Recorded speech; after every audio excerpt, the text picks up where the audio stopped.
But let's get going. I mean, with so much going on in the area of AI, it's real. You know, AI has been around for a long time. It definitely went through a period of time in the deserts in some ways. You know, it lost a certain level of credibility for a number of years, and suddenly kind of bounced back with probably with, you know, ChatGPT was probably one of the biggest influences of suddenly getting millions of people playing around with this incredibly powerful tool. What we would like to really dig into in this session is really the kind of the emergence of AI as both an attackers and a defenders, you know, part of their toolkit, and to really understand your perspectives around this topic. So let's just dive in, and maybe Dina, I'll start with you on the question of recent talks. I mean, many forums with governments, the United Nations, about, you know, regulating AI, specifically generative AI. What are your thoughts about, you know, regulation in the cyber domain specifically? Yeah, so thanks, Howard. This is a really good question. But I think any GenAI session today should start with the fact that we have Falcon 800B just released yesterday. So this is super exciting, which is the largest LLM, largest language model open source currently. Yeah, so that's exciting. But back to your question. I think, yeah, if you read various news outlets, you would see a growing number of articles about lawsuits filed concerning the AI. And while the majority of them are focused mainly on the training and developmental stages of the models, and more on the copyright of the training set, and then also the generated output. So you would mostly hear names in the lawsuit like OpenAI and Stability AI and Midjourney and so on.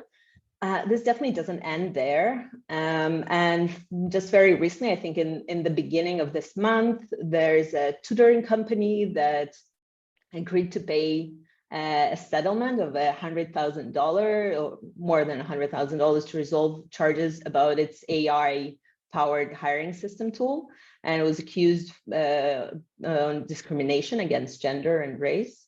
So AI is definitely not new, and all the different complexities it carries are there, both in governing it, but also controlling it in general.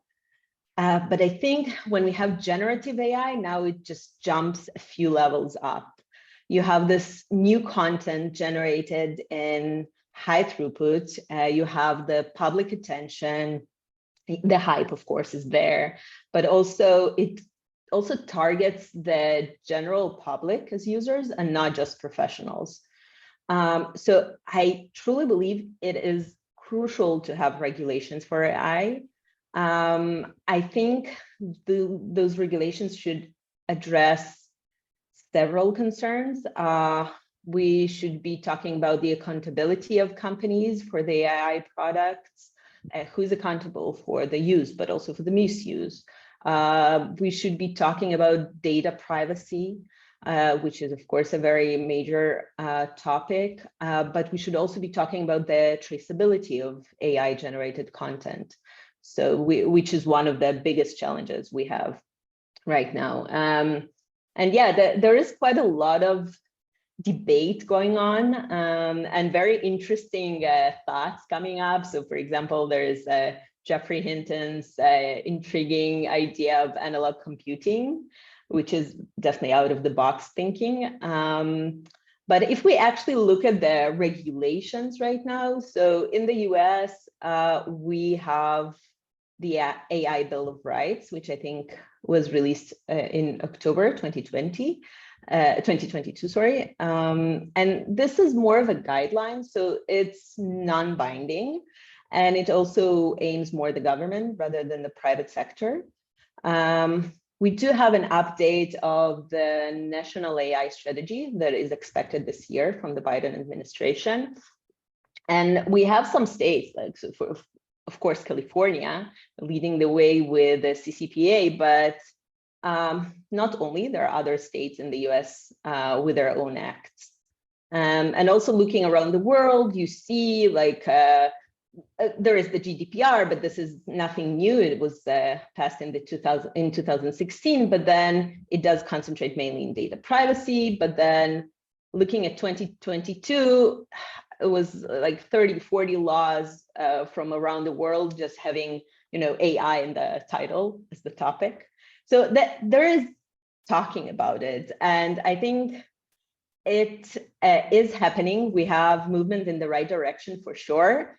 The objectives are relatively clear, but then the methods to achieve them, not so much. And also, what is the degree of the government enforcement we want to have, and how should it happen? This is still very, very ambiguous. But I think the consensus is that we need to act. We need to act fast. This is very, very important because AI in general, but like GenAI especially, is running forward. So we need to catch up with the regulations. We're way back. Yeah. So just a couple of, if you want to dig deeper into that, a couple of recommended reads that we have the feedback, I think, from the Center of AI and Digital Policy, which on one of the on National AI Strategy Working Group.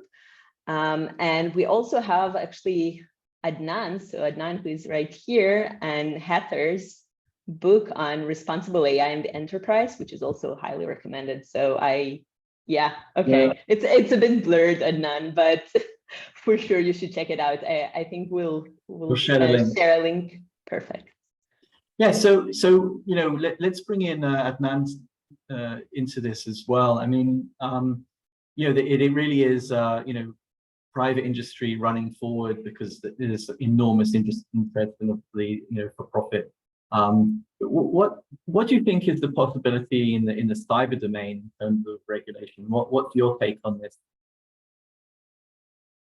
Thank you, Howard. Thanks for inviting me for this exciting conversation, and especially around regulations. Responsible AI has been, I think, in the era of generative AI, has become much more of a focused problem, right? In terms of like what Dina was talking about, I think the release of Llama has opened the proverbial cat out of the box or out of the bag, because now you have open source models available where they don't have the similar guardrails as these large enterprise private models did to create malwares and any of the security issues associated with those. So those are there, and it's, I think the need of regulations is becoming much more important in this era.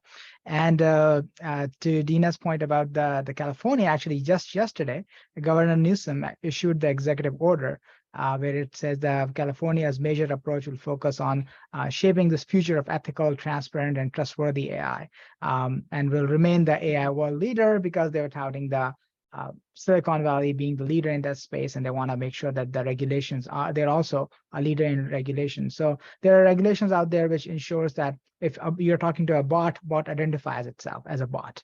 It is actually, especially for financial advice, right, or for healthcare advice, you want to make sure that you differentiate clearly and the lines are not really blurred.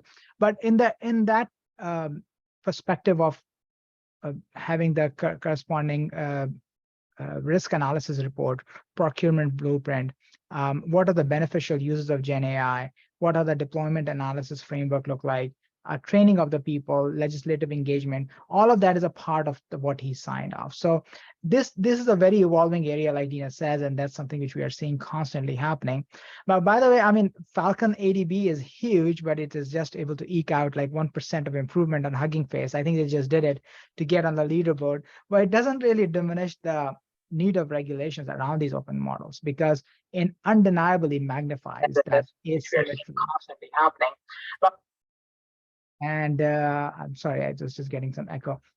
It undeniably magnifies that, and those regulations are coming up. One I would like to talk specifically about is about NIST. So NIST, the National Institute of Science and Technology, came up with a risk assessment framework, which is, again, not enforceable, but is a good starting point for companies who are looking into that space. Great.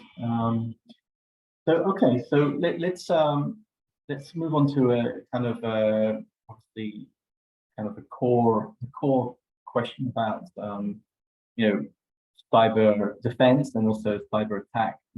Adnan, what have you seen, and I'm sure part of your research into the book and around the book. What's your view on some of the strategies or let's say attack strategies that are starting to be seen, in the industry, and in particular, I'm interested in the kind of in the enterprise space.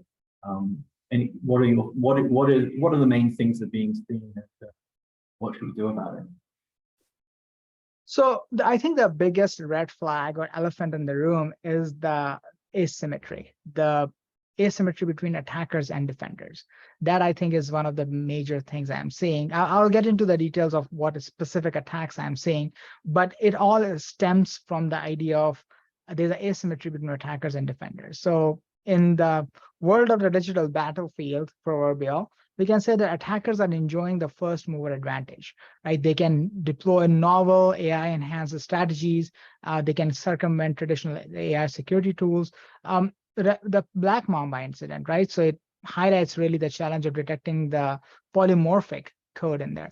So some of the things in this space, let's just go over a list of like top 10 which CyberProof have published, the list of the attacks, like voice impersonation attacks, the attacks which are on the rise we see, and how AI is very much involved in creating new modern variants of that attack. Some of these attacks have existed for a long time, but now voice impersonation attack can be done at scale by using AI-powered voice cloning technology. Similarly, AI-powered phishing scam. Previously, if I want to pretend to be a Nigerian prince, I have to be writing specific emails to specific individuals and doing that. It doesn't scale that well. But now with AI, I can target Howard based on unstructured data I gathered from his social profile and send him an email, which is spear phishing, but it's very convincing. It's much more convincing than before. Another attack we talk about typically is attack surface renaissance. So finding the best way to infiltrate a company, and those kind of renaissance elements can now be done with AutoGPT style approaches, AI-driven backdoor analysis, which kind of bundles with the surface reconnaissance when you can manage access to a compromised system by multiple different ways. There's also domain generation algorithm, and I think because generative is in the name, you can say that they will definitely really helpful for AI-driven DGAs. Polymorphic malware. So polymorphic malware has been around for a very long time. Malwares which can generate a static code, which causes it to change dynamically, making it harder to detect and block, right? And granular behavior of that. Now with machine learning and with algorithms built as type of generative AI, autoregressive algorithms, now we can generate these without going through the manual intervention, which can actually then be blocked. Like if you create a static code analyzer things, it can easily be blocked, but we can easily address that.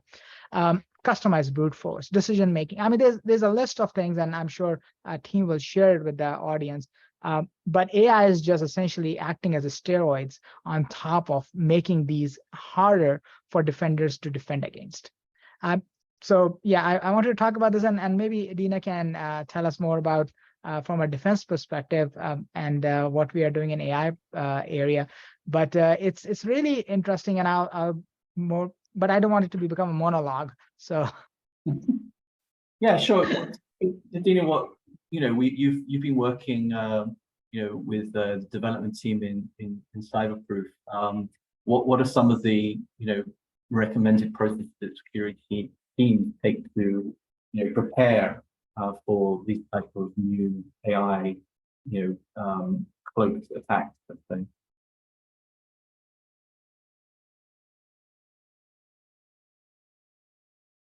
Dina? Yeah, sorry. I couldn't hear. I think you. Oh, should I? Yeah, should I? Can you hear me now? Yes, I can hear now. Yeah, we just want so in some ways we've given Adnan has given a good overview of some of the new potential of attacker techniques that kind of take the ball to the to the level, what in your experience working with some of the security teams in CyberProof, what's the recommended process to prepare for these new types of AI attacks? Yeah, so I think, if Adnan scared you enough with what the attackers have in hand right now, we can and we should be able to protect ourselves against those attacks. So I think for sure, utilizing the abilities of GenAI systems again, but this time from the defender's point of view is very, very important. So we called it arms race because exactly of that. So we have those two sides playing, and we want to be able to be better and to be able to defend ourselves. And the only way to do it is to use GenAI. So I think we need to remember that this is still a very developing area. We need to be very cautious. We don't want to be introducing new vulnerabilities into our company enterprise code and so on. But not using GenAI basically leaves us just powerless against the adversarial. So we definitely want to be utilizing it. And I mean, there are several ways we can use models, so kind of like tap into their capabilities. Maybe I'll touch on a couple of them, but I think that the most important thing is to remember that this is a developing area. So the abilities we have right now are not the abilities we're going to have in even a month. Okay, I'm not like a week, a month, a year, and so on from now. But for sure, if we look at high throughput, so the models give us the ability to process vast amounts of data fast. And the idea here is any specific input, any specific entry to the model can be also inspected by a human analyst, but there cannot be competing with the rate that the models can provide us with efficiency.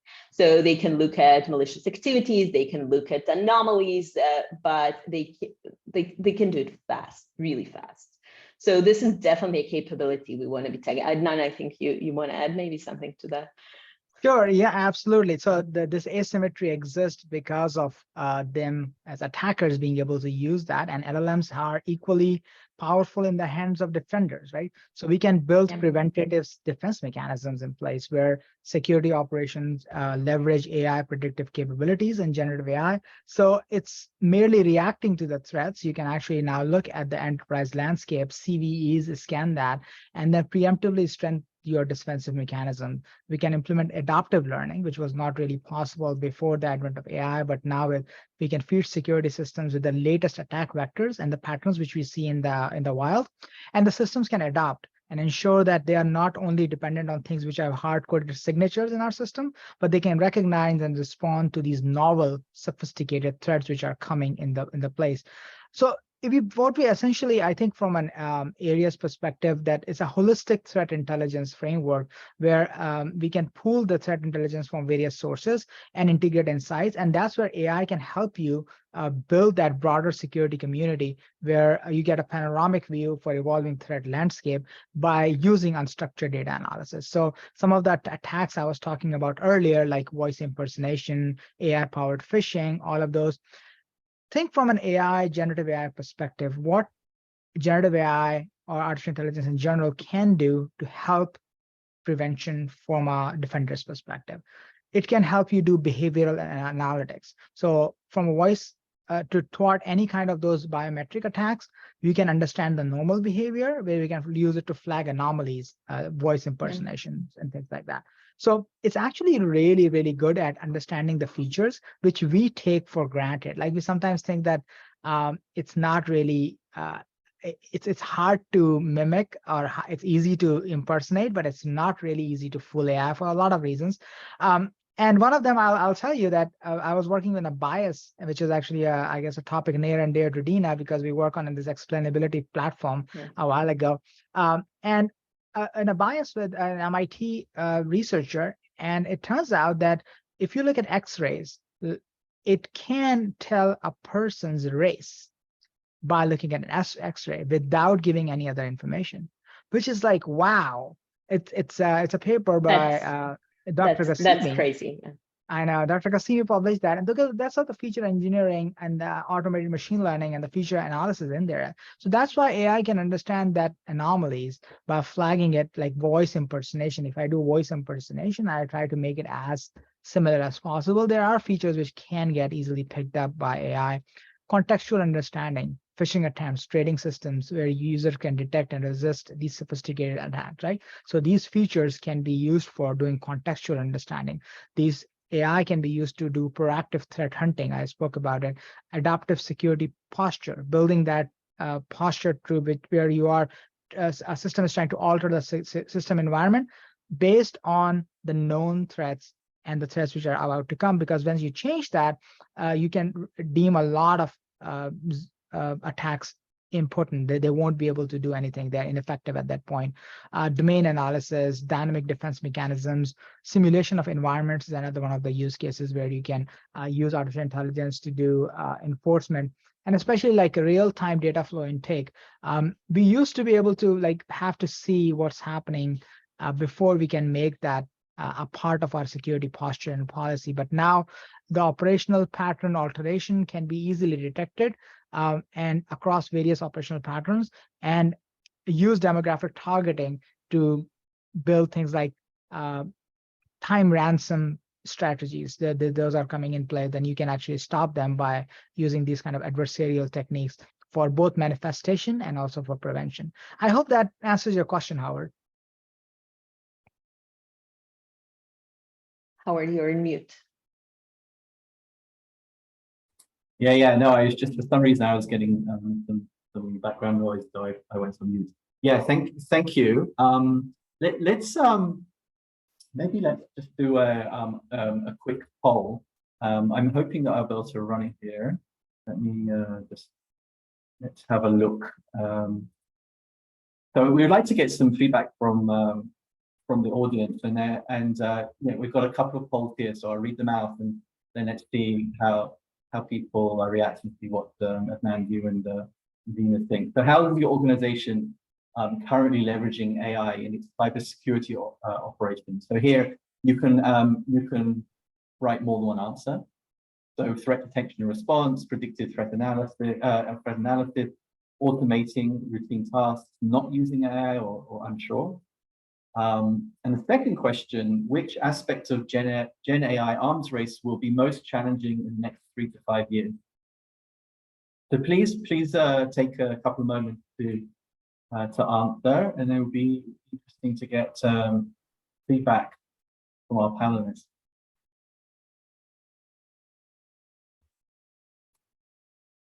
Okay, anyone else want to participate? Of course, the responses are not generated by AI, and they're unarmed.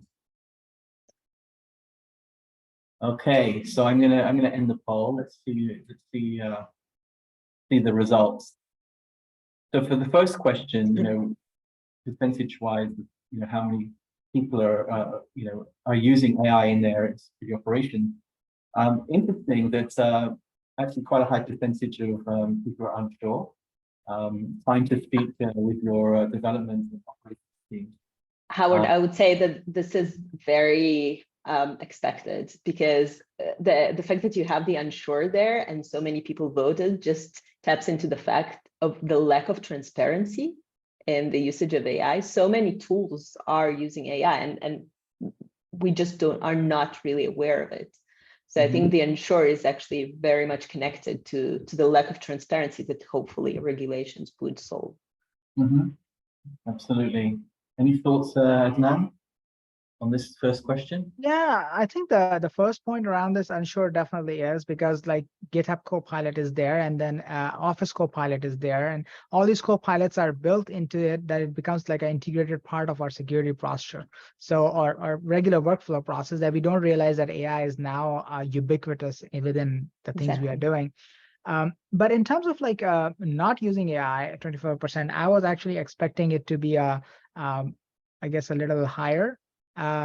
but since it's not generative AI, but just AI, so then it makes sense to have it there. Yeah, and what about the second question? What's going to be the most, obviously there's many things here, but the biggest challenge, we've got here probably the almost 50%. And I was thinking exactly like integrating AI into security, right? That's integration as part of this is usually the longest pole in the tent. And I think that's what people are saying here, that integrating AI into security is going to be the most challenging. I think that's challenging, provided I'll give that might be challenging, but it's going to be the most sought after as well. People would want to do that because the benefits you gain from it is going to be really huge. So maybe the legacy systems integrating into security might be hard, and then they will probably go the dodo way, right? If you would not adopt the route of generative AI in security, then it's not really going to be the next generation of security, because now you are not only dealing with the security in the traditional sense, but also AI guardrails and AI systems related security, which is another whole new area. What kind of toxicity, bias, and other things you are putting in to guard your own algorithms. So absolutely, I think this is spot on. Absolutely, and this is actually a good segue into, one second, let me just close the poll, into kind of the next topic. And Adnan, you alluded to it at the beginning, but I'd like to go into a little bit deeper, and that is this idea of asymmetry between offensive and defensive. The industry or governments could come up with all sorts of guardrails that could actually impede innovation around cyber defense. But of course, malicious actors are not going to be bound by any rules. So this is actually creating very much an imbalance between, or potentially an imbalance, nation state attackers. What's your view on that? In terms of that asymmetry. And now maybe we'll start with you. Sure. So I think asymmetry comes front and center to me whenever we are talking about this, and the biggest threat which generative AI brings to the table, because these threats existed before that, but now what AI, generative AI being accessible and open source models being available for anybody to download and fine tune and wreak havoc onto people, it's much more easier. And that's, think of it as like creating a million fake profile to propagate a specific message, right? We have seen that happen in the past, but now it just becomes much more easier. And there are guardrails against that within organizations, which just stop you from doing that based on demographic targeting, based on IP restrictions, based on a bunch of different like how it is getting created. But the attackers can use AI to make it more intelligent, more distinctive, and try to beat the different measures which are put in place in terms of static measures. And that's why the dynamic measures comes into play. But the asymmetry is real, right? Attackers enjoy this first mover advantage. We are deploying these novel AI enhanced strategies to circumvent your traditional security tools. And let's face it, most of the companies are right now using the traditional security tools, which are not AI enhanced, which have static rules in place, right? So Black Mamba, for example, that incident for detecting the polymorphic AI enhanced attacks, that is there to counter that that example. So my message for this is, in terms of asymmetry does exist, of course, but how do we address that? So the three key things I've spoken about earlier were predictive defensive mechanisms using AI, adaptive learning, and holistic threat intelligence, where we are applying it to the larger audience. But in essence, if we want to counter this enhanced agility of AI-driven attackers, I'm going to call it AI-driven attacker, defenders like ourselves, we have to harness AI, so AI fighting AI, and collaborate more effectively, looking at more unstructured data and attack vectors. And we have to shift towards a more proactive AI-driven defensive strategy, which integrates with defense in depth. And it's not an optional thing anymore. It's an imperative on us to address this asymmetry. Yeah, completely agree. Dina, any additional thoughts on your side? I completely agree with Adnan. I think that it is necessary for us to be able to arm ourselves using GenAI systems to fight this, that there is an asymmetry. And I think the asymmetry, as Adnan mentioned, coming from the fact that attackers can use those gen systems to do everything so much more efficiently, smarter, dynamic. It's really hard to fight it. It's also hard to detect it. I think the fact that detection of AI generated content is so hard, it definitely adds to the asymmetry. And then also the fact that, well, as an attacker, the consequences of using or misusing GenAI are so low, as opposed to Defender, where you have also to make sure you don't introduce any vulnerabilities. You are actually using, you are going, you're like following the regulations and so on. However, yeah, I think the defense systems are gonna progress, are gonna become smarter, are going to be empowered. They already are, but they're going to get even better using GenAI. And I think as defenders, the best thing we can do is to keep up, really keep up. So Dina, maybe taking that, you know, in terms of keeping up, and you alluded to this earlier in the session, you know, about, you know, the rate of changes are happening, you know, on a daily, weekly basis. But we've got a question that came in, was actually asking, you know, how do you see, you know, AI-powered defenses evolving in the next few years? I'm not the questioner asked about the decade, but I think that's pushing it a bit. But even let's say, rather than days and months ahead, what's your, you know, what view do you take in terms of going, you know, a little bit further forward?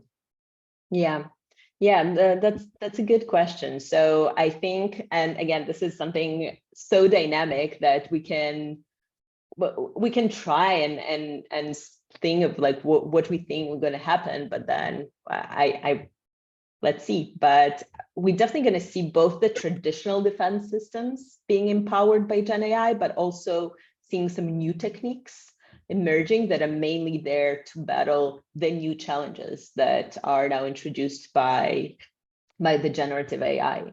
So we will see like the phishing and anomaly detection tools being smarter, more sophisticated, more efficient, integrating LLMs with them, as LLMs have also better reasoning. So they evolve with reasoning. We will see a much more sophisticated anomalies detected.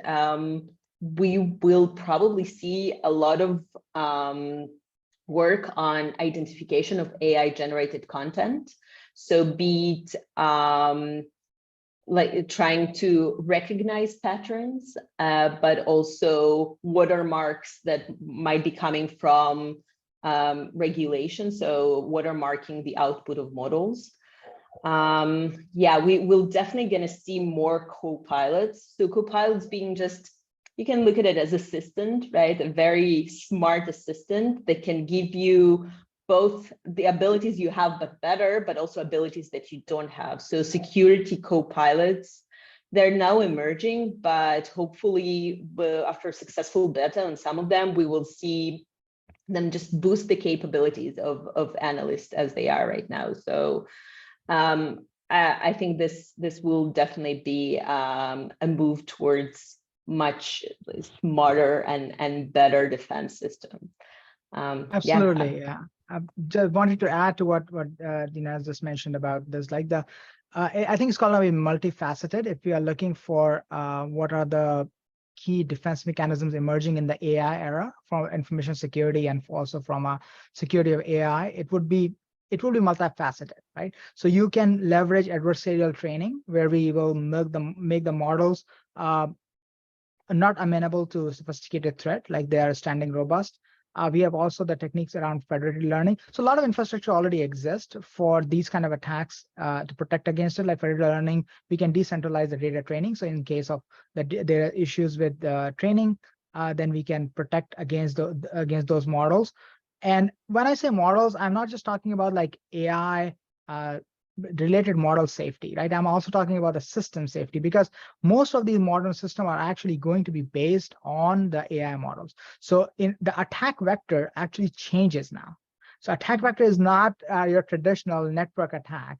It's also modifying the models themselves, or including adversaries in there. We have techniques like differential privacy, right? That ensures that individual data remains protected within the our AI, and it has like efficacy around this. Things like neural cryptography. There is also, I talked about AI-driven behavioral analytics, and automated machine learning can also help you real-time threat responses, right? It can drastically cut your reaction time with automated machine learning.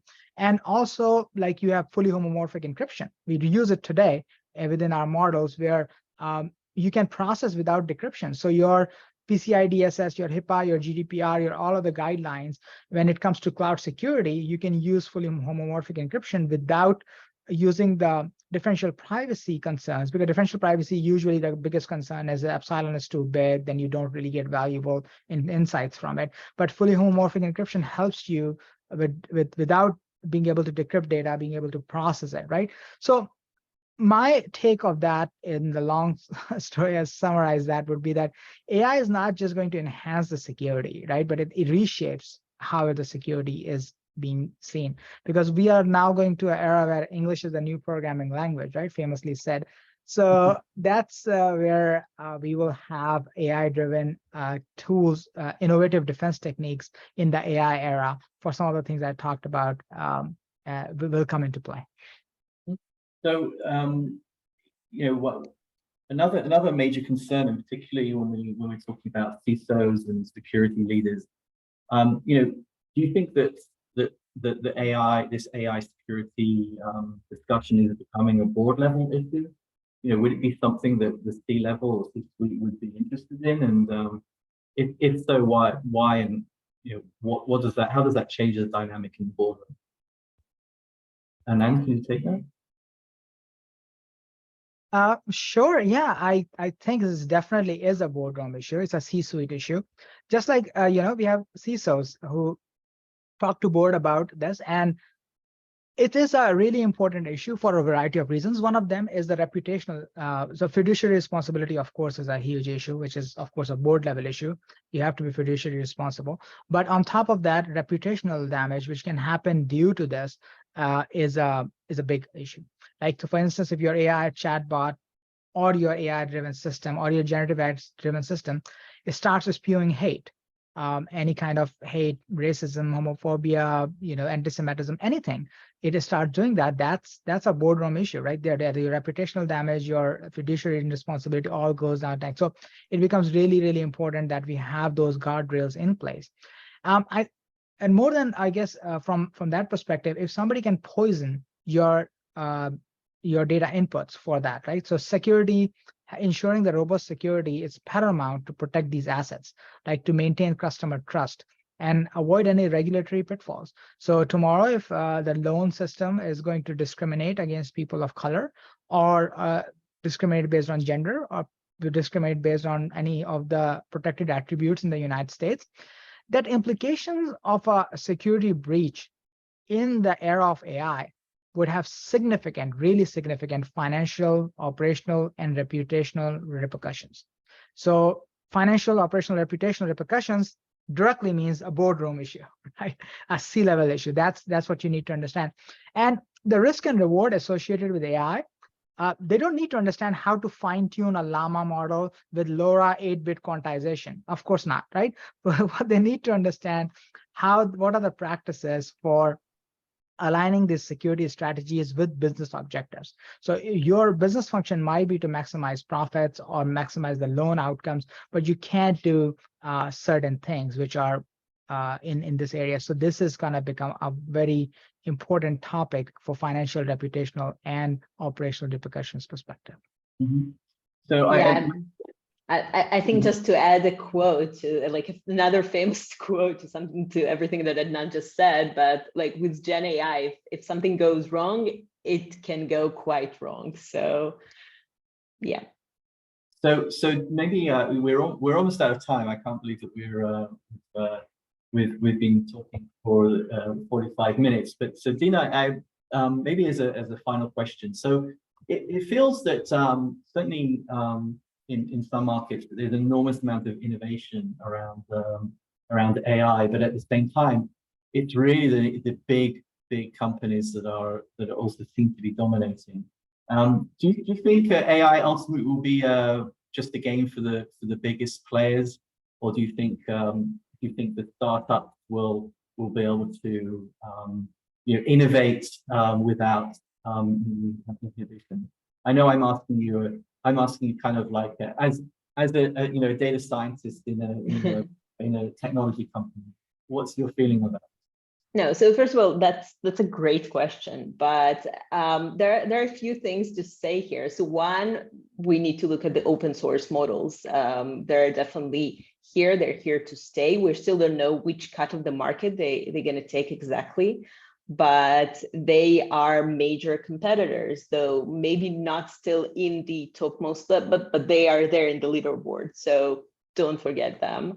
So there is space for them. And then also for smaller companies, it depends what kind of area of AI you're focusing in. So probably developing the base models, the foundation models that we've been talking about, maybe less so, but there's so much more to that. So you can take a base model, you can fine tune it, you can do prompt engineering, you can integrate it into different business aspects of your company. You can provide a tailored solution to your clients. And all of those things are definitely also a share of the start. I think actually startups many times can do it even better because they face specific clients. They can tailor the solution specifically for them. They also have many times access to data, which is not accessible by the bigger players. So yeah, Adnan, do you have something to say about that? I do. So I talk to a lot of CXOs about in my role to talk about generative AI, and this is a question that comes up all the time. Why not hyperscalers? Why should we do ourselves? But they usually turn it upside down because they don't want vendor lock-in, right? Vendor lock-in is a challenge for people. So they usually have a hyperscaler lock-in, but the vendor lock-in in this case is more concerning because they have an IP. They don't want their code to go out to somebody else. They don't want their business documents to go out to a hyperscaler or sit in the cloud. Not necessarily sit in the cloud, but actually be used to train the model.